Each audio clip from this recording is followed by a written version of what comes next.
Hello everyone, how's it going? This is Ryan back with another video, and today we're going to be following up on the last video I did. So in the last video I was working on some drums, so we basically mixed a kick, a snare, a hi-hat and a shitty crash, some sort of crash anyway. It wasn't great. What we're going to be doing in this video is we're just going to be working on mixing the bass in with the drums. So just to give you some context on what the drums sounds like, here it is. Cool. And then in context of the mix.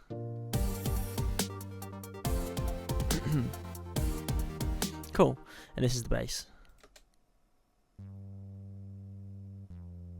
So just a simple sort of saw bass, normal kind of sound. So when it comes to mixing a bass, the key thing and the biggest challenge a lot of people have is clashing the low frequencies with the bass drum and making them so that they both kick through the mix. So the best way to, first of all, avoid this is to look at what you're targeting when it comes to the bass drum. So if I go into my EQ, I can see that the 50 hertz kind of range is where my bass is going to really get drowned out with a bit of the kick drum. Now you have got something called sidechaining, which we might go into in this video. I might do it in another one. But essentially my key spot that I'm going to kick in for the bass is this section here, somewhere between sort of like 75 and 150, sort of that kind of range. So first and foremost, what we're going to do is we're going to solo the kick drum, solo the bass, and then we're just going to get them at similar levels first of all, and EQ the bass and get it so that we can hear both of them clearly. So yeah.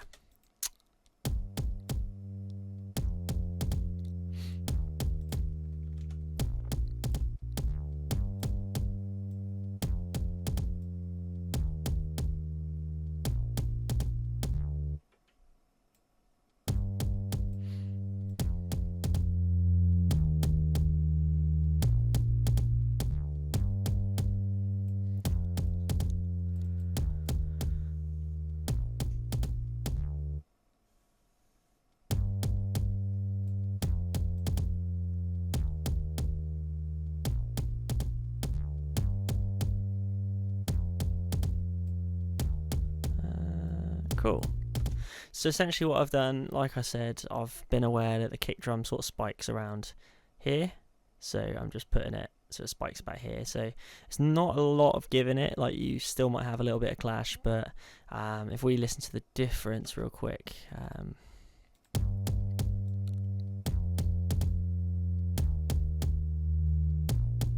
It's a lot clearer there. Cool.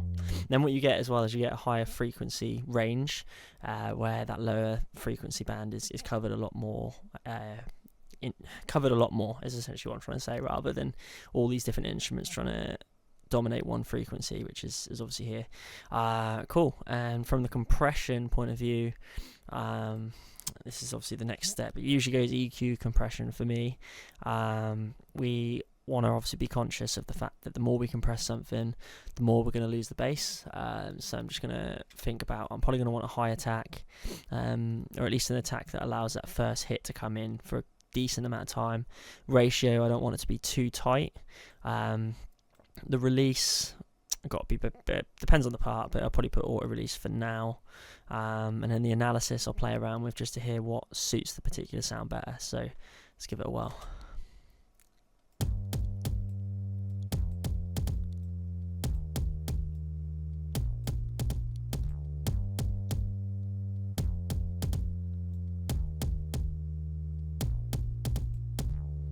Cool.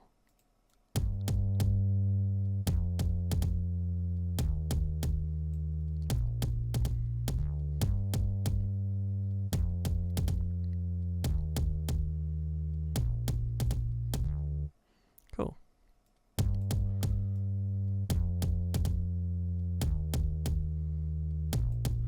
So I think I had the sweet spot straight away. Happy days.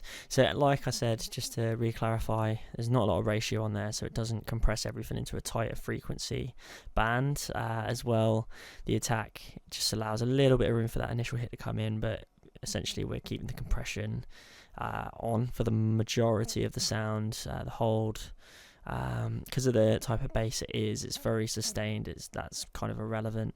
And then obviously we've got the analysis, which I'll just put up to 100% just because I wanted the fullness of the synth, just to give that real presence.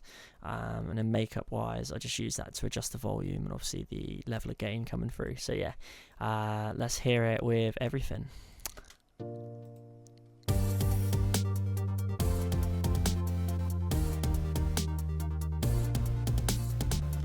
Cool, so it's not overly present, which is exactly what we want, because I mean, I probably could bring this up a little bit more, but if you have too much bass, it's kind of hard to hear sometimes, like through your speakers. You don't actually realize how bassy something is until you bounce it in a master or a mix or whatever, and you're like, holy shit, that sounds really fucking low, like low end dominated. So cool.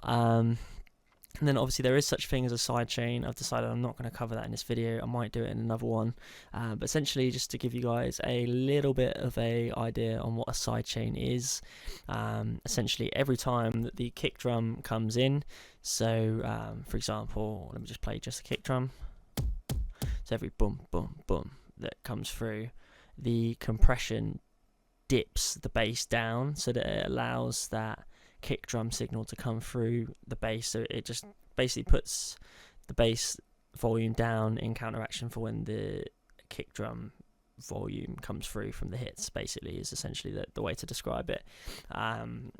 The process of doing it is a little bit more complex than just putting a VST plugin in and obviously playing around with the settings. You have to first of all go into your compressor, activate a sidechain first and foremost, which is here, and then you have to go on your inserts and essentially link it to certain channels, which I'll do that in another video. But this is the basics basically on EQ and compression for the bass. And then last thing I'm going to look at doing is just adding a bit of distortion on that bass, just to give it a little bit more presence, so it's not fighting under the drums. It's kind of on the level, because the bass, in my opinion, is a very, very important part of a song. So let's add some more harsh distortion. So usually what I'd use for the drums is a saturation plugin. So you could potentially use this, but to be honest, I think we need something a little bit more brutal.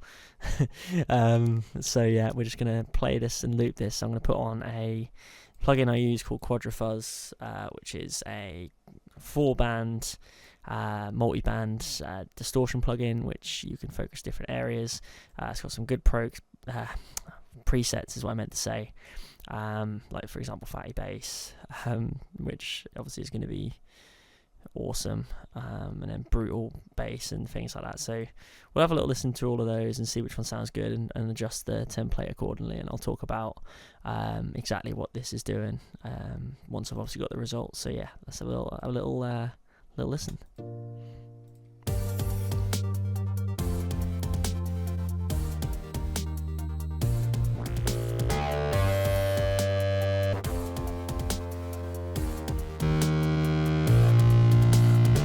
Jesus.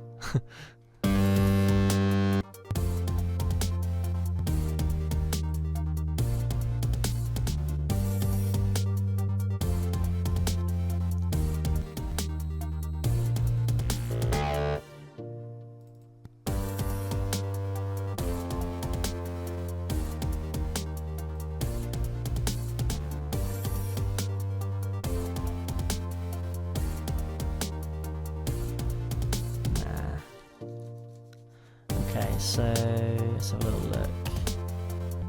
Probably use a standard thing just like this, just to obviously keep it sweet. So as you can see, so what it's done here is it's focused mainly on the low end, obviously creating that initial presence, and then it kind of has a little bit more high end presence towards the end, but it's really dipping out this mid range and adding more depth to the bottom, which, to be honest, I kind of like that. I'm just gonna have a little play around with the mid signals just to see if there's anything we can do to make it a little bit more present, and see what it sounds like.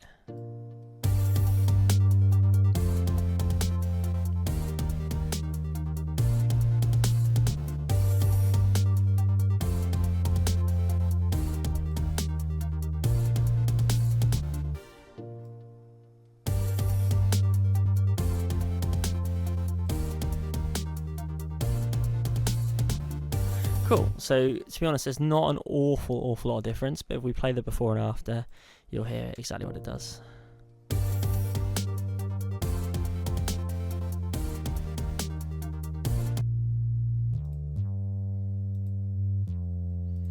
It's just that increased low end presence, guys. It just gives that a little bit more gain on the low end, rather than boosting just the volume or boosting the signal. We're actually increasing the gain on that specific part of the frequency band. So which also helps with kicking through the mix. So just one more little listen.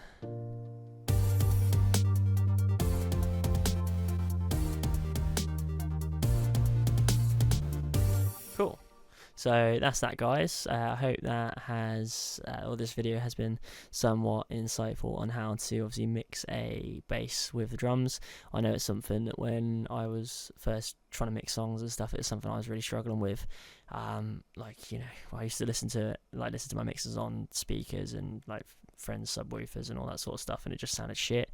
And this is kind of one of those things that you got to consider, and obviously really aim to improve on, obviously, to counteract getting that shitty sound. So yeah, if you have any questions, obviously leave a comment. If you want me to do a specific video, there's anything that you're struggling with particularly, which you think you'd want me to delve into a little bit more, once again leave a comment. Or if there's something from one of my releases, one of my songs that you like the sound of, whether it be a production technique or that maybe the vocals are mixed in a certain way or the drums are a certain way, like that kind of thing, let me know as well, and obviously I can do a video breaking down that kind of thing. So cool, thank you so much, guys. I appreciate it. Leave a like, comment and subscribe, and yeah, peace.